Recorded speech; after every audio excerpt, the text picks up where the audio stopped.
गांव से कुछ दूर ही एक सोसाइटी का नक्शा सरकार ने पास कर दिया। गांव में नए रोजगार को लेकर खुशी की लहर दौड़ गई। दो बहनें आपस में बात करने लगी। कमला बहन, ये काम चोखो हो गयो। पहले बिल्डिंग में ईंट सीमेंट ढो लेवेंगे। जब बिल्डिंग तैयार हो जाएगी, लोग रहने लगेंगे, तो उसमें झाड़ू करके काम कर लेवेंगे।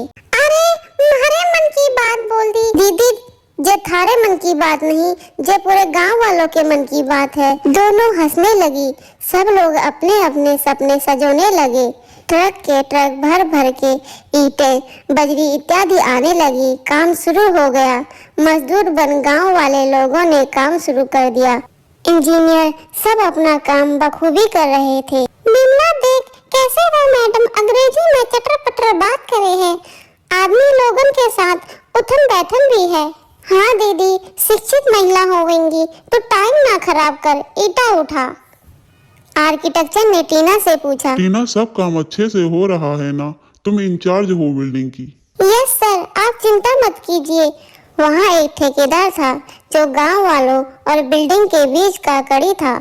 बहुत ही लालची और कुटिल स्वभाव का व्यक्ति था। साथ ही आदित्य नाम का एक इंजीनियर था जो यूं तो शादीशुदा बाल बच्चों वाला था, फिर औरतों पर उसकी नजर खराब ही रहती थी। वह मजदूर औरतों को भी घूरने से बाज नहीं आता था। उसकी इस प्रवृत्ति से सब वाकिफ थे। टीना भी उससे दूरी बनाए रखती थी। एक दिन आदित्य ने बिमला को ईंट उठाने में मदद करते हुए गलत तरीके से पकड़ लिया। बिमला उस समय तो छुड़ा कर भाग गई। आदित्य ठेकेदार से बोला कि उसे बिमला पसंद आ गई है। ठेकेदार ने विश्वास दिलाया कि जल्दी ही बिमला फुसला कर आदित्य के पास ले आएगा। ठेकेदार बिमला से, दिन भर धूप पसीना क्या काम कर लेती है? क्या मिलती है दिहाड़ी? 100 रुपए। ठेकेदार साहब, अनपढ़ औरत को इतनी मेहनत को इससे सस्ता क्या मिलेगा? अरे पागल, तू सोच भी नहीं सके। तू एक दिन का नहीं, कुछ घंटों का कितना काम कर सके है। बस आदित्य साहब को खुश कर दे। बिमला ने ताव में आकर चप्पल निकाल ली। पहले तू बोले तो तन्ने खुश कर दूं। दूर खड़ी दो महिलाएं हंस रही थी। ठेकेदार वहां से भाग निकला।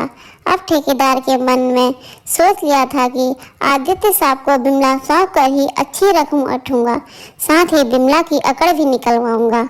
सर्दी की शाम थी। 5 बजे थे और अंधेरा हो चुका था। सब मजदूर औरतें निकलने लगी। बिमला का खाने का डिब्बा नहीं मिल रहा था। वह इधर उधर खोदने लगी। कमला को बुखार था, सो वह भी काम पर नहीं आई।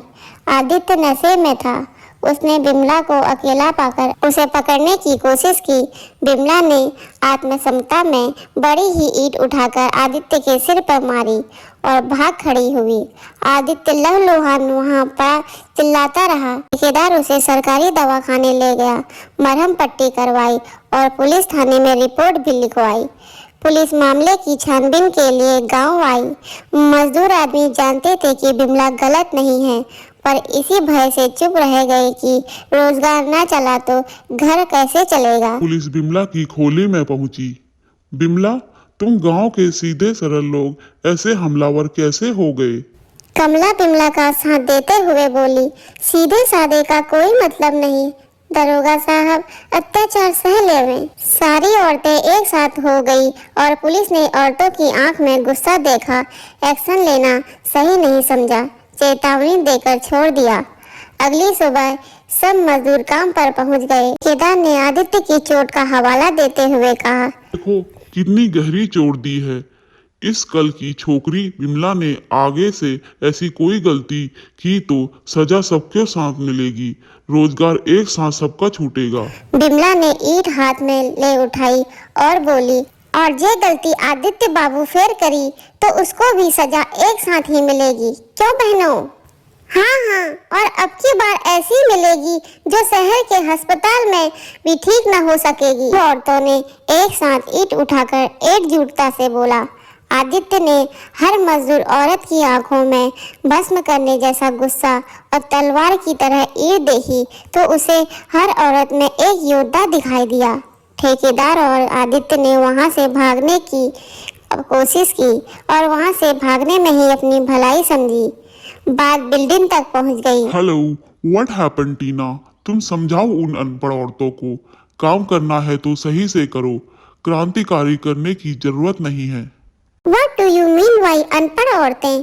सर, औरत अनपढ़ हो या पढ़ी लिखी हो, अपने कार्यस्थल पर सबको पूरी रेस्पेक्ट मिलनी चाहिए। नित्य सर ने जो किया वह जानकर मैं उन मजदूर औरतों का साथ दूंगी।